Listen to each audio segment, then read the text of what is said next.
Bueno, pues como ven en mi camiseta, es lo que vamos a hablar hoy, pasito a pasito.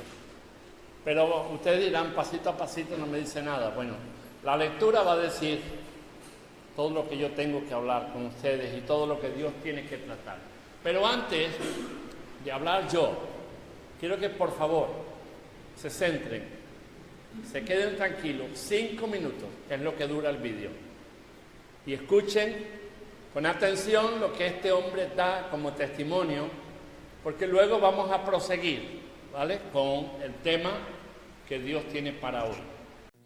Hace muchos años, alrededor de 50, yo era pastor en una iglesia en Texas. Y había un hermano que nunca faltaba y ese domingo faltó. A mí me dio miedo. Y yo dije, yo lo voy a ir a buscar. Y pasó todo el día, la tarde, y mi esposa trató de consolarme. Mira, él vuelve a la noche, pero a la noche no vino. Y le dije, acomodé lugar, yo lo voy a ir a buscar. Y esa noche llovió copiosamente. Él vivía en un rancho, decimos nosotros, una hacienda, una finca, y el camino no tenía pavimento, era de tierra. Y con la lluvia, claro, se hizo lodo, arcilla, y sucedió lo que era de esperarse. El vehículo en el cual yo iba se quedó y ni para atrás ni para adelante. Pero ya se divisaba la casa de Ricardo. Y yo fui a buscarlo. Y no abrió. Volví a tocar. Tampoco, hasta la tercera vez. Y abrió bruscamente, así como que esperaba a alguien. Lo vi y le dije, Ricardo, buenas noches. No me contestó. Me vio de pies a cabeza y sin decirme nada fue y se pegó a una pared y lloró. Como un niño, lloró. Hace unos pocos meses que murió, pero Ricardo era fornido. Yo entré, aunque él no me dijo que entrara, entré y le toqué el hombro y le dije, Ricardo, dicen que los hombres no lloran, pero no es verdad. Jesucristo lloró y era el hombre más completo sobre la tierra. Llore todo lo que quiera, pero cuando pueda, cuénteme, porque yo no sé de qué se trata y si más no puedo, pues lloro junto con usted, pero cuénteme. Naturalmente, como estaba lloviendo, yo llegué mojado. Tenía papeles, era legal, pero llegué mojado porque estaba lloviendo. Y se controló y me dijo, pastor, como usted sabe, yo soy una de sus ovejas más fieles, pero ayer, sábado, vino uno de mis amigotes del mundo y desde que llegó insultándome y yo aguanté como hijo de Dios, pero cuando me mencionó a mi mamá, en México decimos mentar la madre, yo perdí control y agarré un leño y me acerqué y le dije, mira, tal, palabrotas que hacía muchos años que yo no decía. Vale más que te vayas porque si no te voy a mandar. Y también le dije a dónde lo iba a mandar. Y el hombre se fue, que si no se hubiera ido ahí, lo mando al hospital o lo mando a la sepultura, lo mato. Y cuando él se fue, yo pensé, le he fallado a Dios. Yo no soy digno de contarme entre las ovejas. Y me despedí de él. Señor, gracias por el tiempo que fuiste mi amigo, pero hasta aquí yo no regreso a la iglesia. Y estaba bien convencido que yo no volvería, pero esta noche, cuando abro la puerta y lo veo a usted con el fango o el lodo casi hasta las rodillas, yo dije, este pastor vino a buscar su ovejita. Y yo me dije, Señor, si Él me viene a buscar y si yo te pido perdón y Él me ayuda a pedir para que tú me perdones, porque yo sé que tú perdonas y ya me perdonaste una vez, yo regreso a la iglesia y no va a haber ni diablo ni demonio que me aparte de los caminos tuyos. Y cayó como una bestia herida. Ricardo era alto, fornido. Cayó y siguió llorando, pero de arrepentimiento. Y yo me abalancé sobre de él y lo abracé y oré y lloré con él también. No pasó mucho rato cuando se levantó. Digo, pastor, ¿qué, Ricardo? Que ya siento que Dios me ha perdonado. Le aseguro que yo ahora regreso al redil del Señor y no va a haber nada que me aparte de los caminos de Dios. Ahí mismo dimos gracias a Dios. Evangelio de Mateo, capítulo 4 y verso 16. Y vamos a continuar con lo que este hombre comenzó hablando. Evangelio de Mateo, capítulo 4, verso 16. Un solo versículo, una profecía que se cumple en la persona del Señor Jesús. Y dice así: el pueblo asentado en tiniebla vio gran luz, y los asentados en región de sombra de muerte, luz les resplandeció. Hasta aquí la palabra del Señor.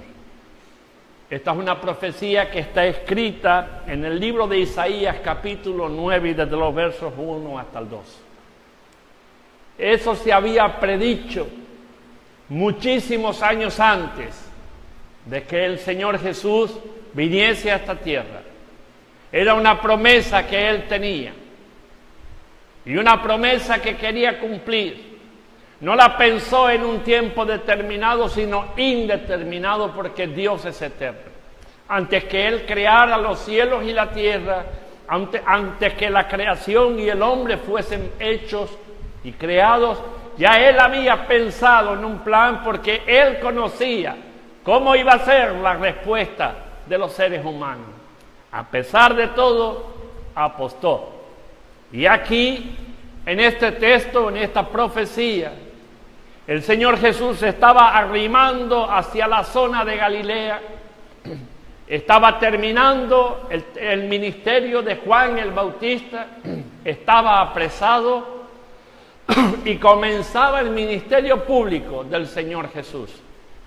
Quizás el Señor Jesús, según dicen algunos historiadores, estaba saliendo de la zona central del pueblo judío, Jerusalén y toda esa zona, por cuanto la labor del Señor estorbaba a los ojos de los fariseos y de los saduceos. Y estaba saliendo también para dar cumplimiento. Termina el precursor, Juan el Bautista, estaba a punto de morir, estaba encarcelado, y ahora comienza el ministerio del Señor Jesús.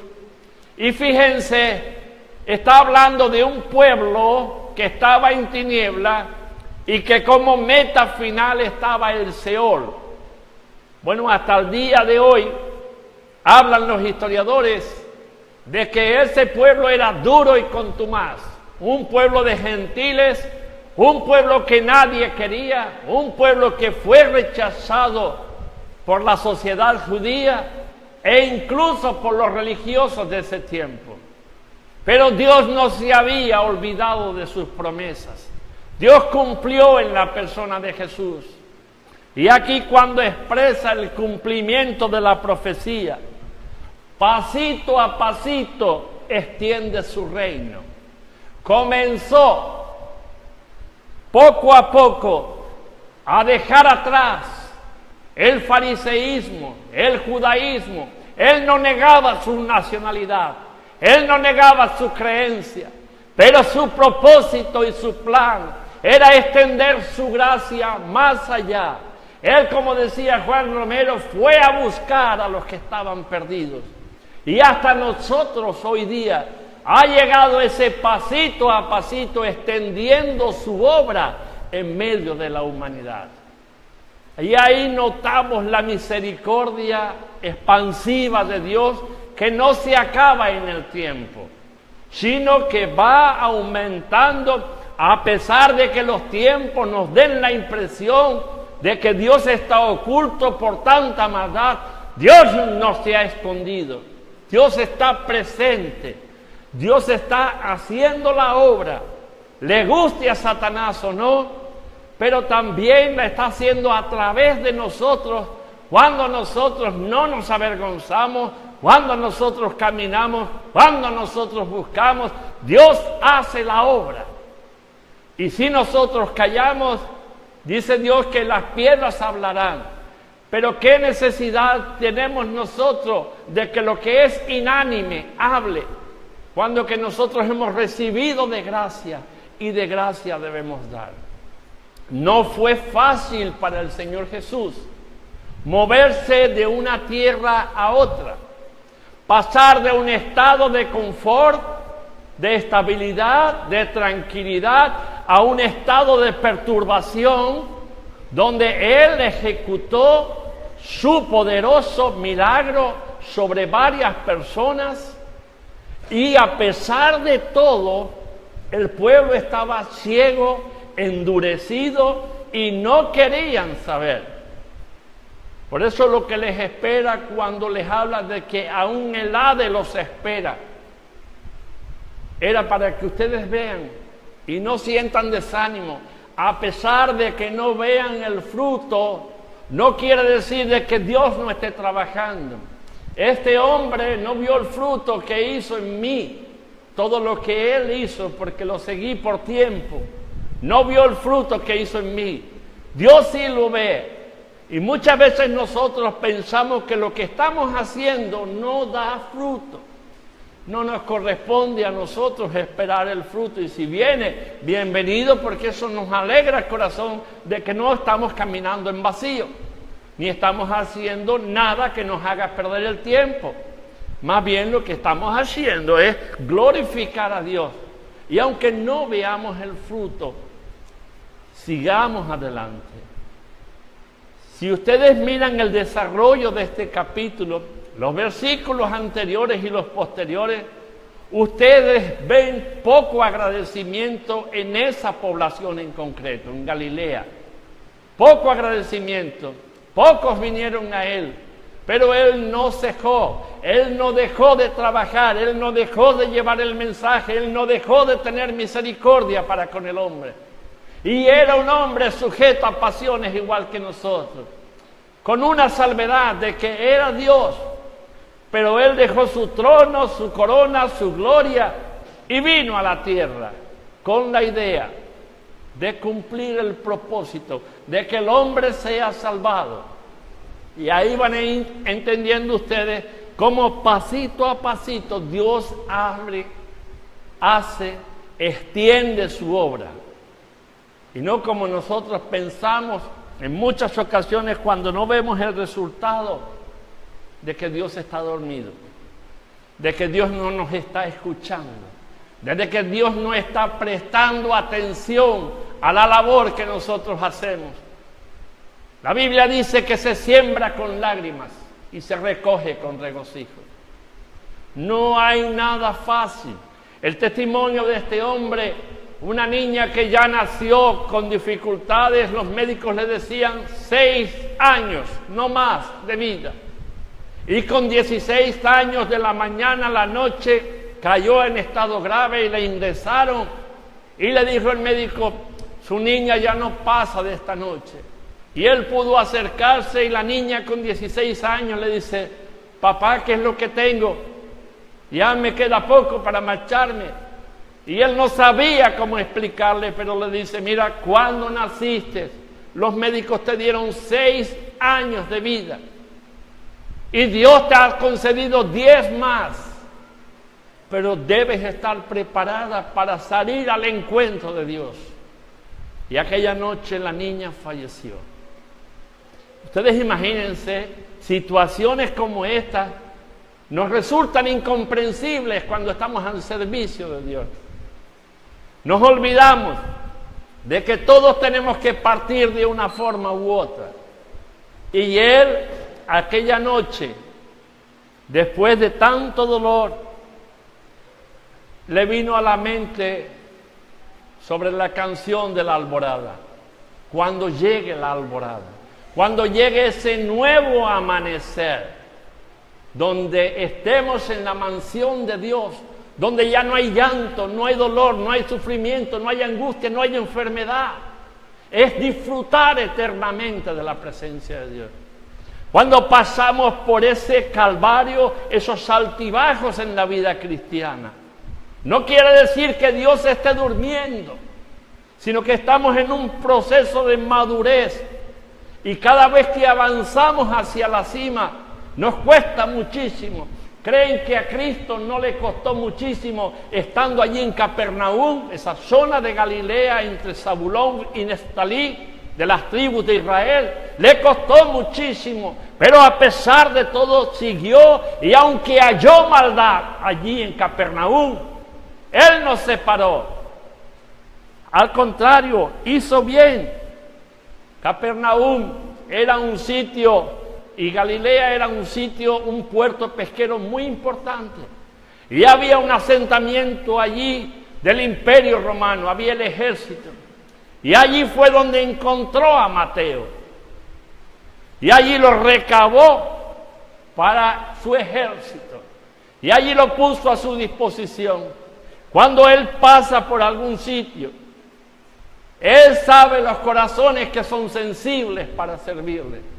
Él sabe de sobra quiénes están preparados para ser recogidos y quiénes no. De ahí que la profecía, si vuelven a leerla, vean que no es fácil. Un pueblo asentado en tinieblas, no había en ellos luz ninguna. En ellos no había esperanza. Había un politeísmo impresionante. De ahí que sufrieran el oprobio y el desprecio de los israelitas, de los sacerdotes, de los fariseos, de los saduceos, de todo lo que era el ente religioso. Estaban sufriendo ese oprobio. Y dice, el pueblo asentado en tiniebla vio gran luz. ¿Quién era la luz que entró allí? Cristo mismo. Él se desplazó de su tierra a ese lugar y nos hace ver, Mateo, el interés que Dios tiene en el pueblo gentil que somos nosotros. Dios no se centró solo en el interés del pueblo judío, el cual escogió para que fuese luz en medio del mundo. Más bien este pueblo se retrajo a sí mismo y todo el que quería saber algo tenía que venir a ellos. Ahora Cristo, al venir al ser humano, produce luz y no podemos retenerla nosotros, sino que tenemos que sacarla. Cristo vino a Capernaum, vino a Galilea y allí se movió y produjo luz. Y la misma luz que produjo Él en aquel tiempo es la misma luz que nosotros debemos producir también en nuestro tiempo, en medio de nuestra gente. Allí, como dije, encontró a Mateo. ¿Y Mateo quién era? Él. Era otro Mateo más antiguo que él, que trabajaba para el Imperio Romano, recaudando. Así que era un apestado de la sociedad judía, porque los judíos odiaban a ese tipo de personas. Pero el Señor Jesús lo recibió y lo hizo un gran hombre a su servicio. Lo mismo que hace con nosotros hoy día. Nos hace grandes hombres y grandes mujeres a su servicio. Y muchas veces nos creemos pequeños, inservibles, inútiles, nadie nos escucha. Escúcheme, puestos en las manos de Dios, somos herramientas afiladas para ser utilizadas en la labor determinada que Él dicta. Ni más ni menos, no nos creamos menos. Dios ha utilizado a los hombres de más baja alcurnia, de peor degradación, los ha utilizado para que el Evangelio avance, para que el Evangelio pueda ser llevado y cautive el corazón de las personas. La segunda cosa que encontramos en este texto es que pasito a pasito estableció su ministerio. Hasta los 30, él era irreconocible. Pero de los 30 hasta los 33, según la norma judía, que era el periodo de que la persona ya estaba madura, fueron 3 años de trabajo continuo, vista al público, de sufrimientos indecibles. Y podíamos estar contando de andar de un lugar a otro con unas zapatillas, una túnica.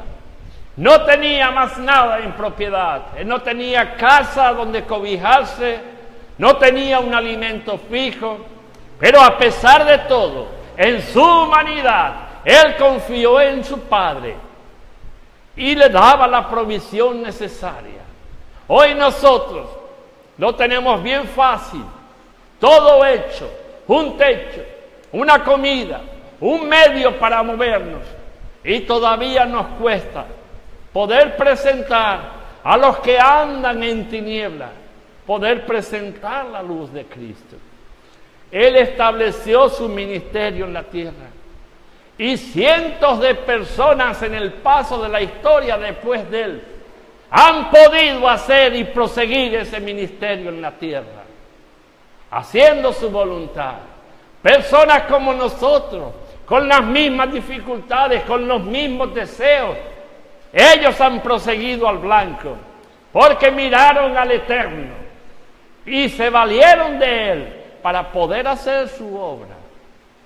No se compadecieron, ay, que soy un pobrecito, que no sé cómo hacerlo, para nada.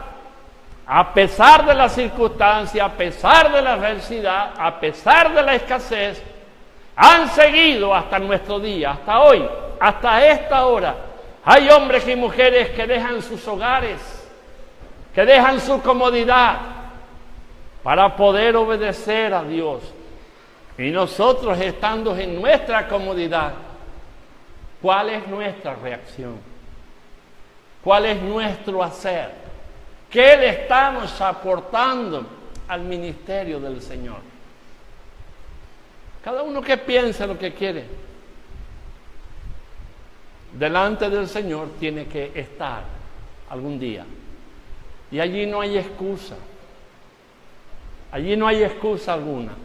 Allí no podemos decir, Señor, es que no tuve tiempo, es que no supe. Recuerde lo que dice la ley española, que la ignorancia en cuanto a la ley no le exime de la responsabilidad. La sepas o no la sepas, las consecuencias de la ley tienes que recogerlas.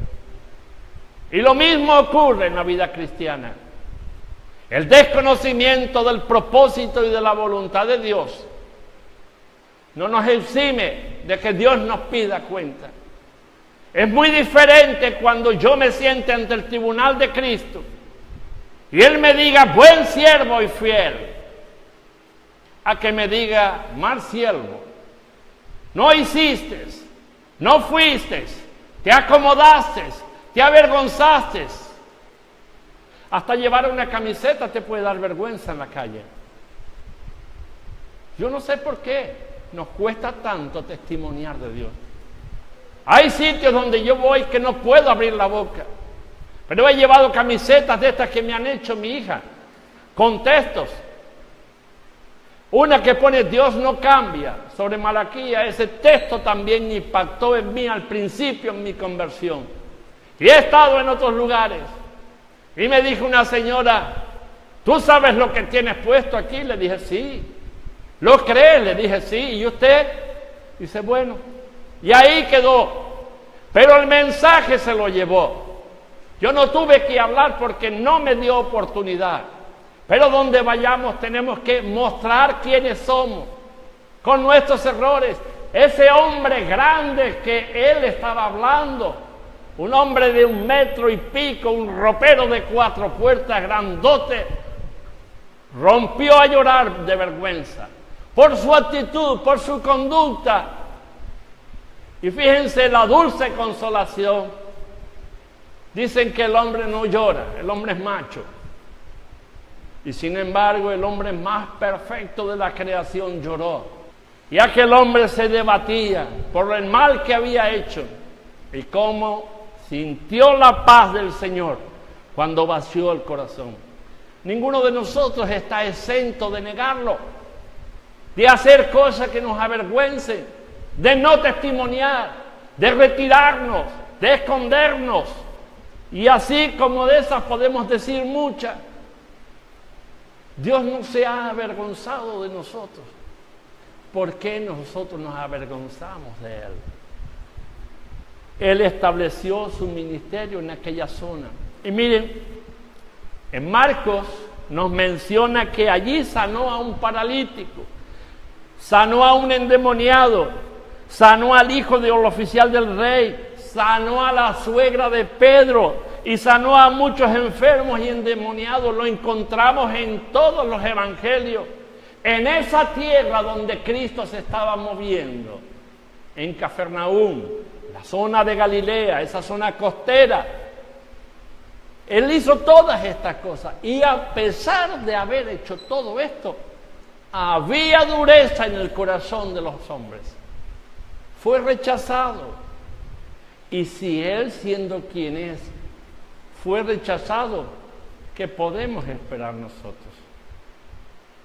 ¿Que nos aplaudan? ¿Que nos den la palmadita para quedarnos contentos? Si buscas la gloria del ser humano, ya la tienes. Ahora, cuando buscas la gloria de Dios, así, de urgencia, te viene la antipatía de los seres humanos, el rechazo. Pero Dios sigue animándote, y a mí también, para que a pesar del rechazo sigamos adelante. Y la tercera y última cosa que contemplo en este texto es que pasito a pasito Dios incluye a los gentiles en su programa. No es algo nuevo. Como dije en un principio, ya estaba pensado desde la eternidad, antes de crearnos, porque Él sabe la respuesta de lo que nosotros vamos a hacer y vamos a decir. A pesar de todo, Él apuesta. Quiero animarles para que no dejen pasar el tiempo de una forma miserable, porque el tiempo es algo que no podemos recuperar. El tiempo es algo que pasa a tropel, como un caballo desbocado, pasa a nuestro alrededor, muy cerquita nuestra. Y luego vienen las lamentaciones. ¡Ay, si yo hubiera hecho! ¡Ay, si yo hubiera estado atento! ¡Ay! Esas lamentaciones ya no nos ayudan. Aguas pasadas no mueven molino. Pues por tanto, habiendo sido consciente de tantos errores, de tantas cosas que he dejado de hacer, intentemos por todos los medios, ahora en este tiempo, ser de brillo y resplandecer en la sociedad. Miren cómo acaba el versículo, porque la luz puede comenzar en un sitio y resplandecer en otro. Pero aquí el Señor Jesús, cuando está hablando, Él no ha salido de Cafarnaúm, no ha salido de esa zona de Galilea.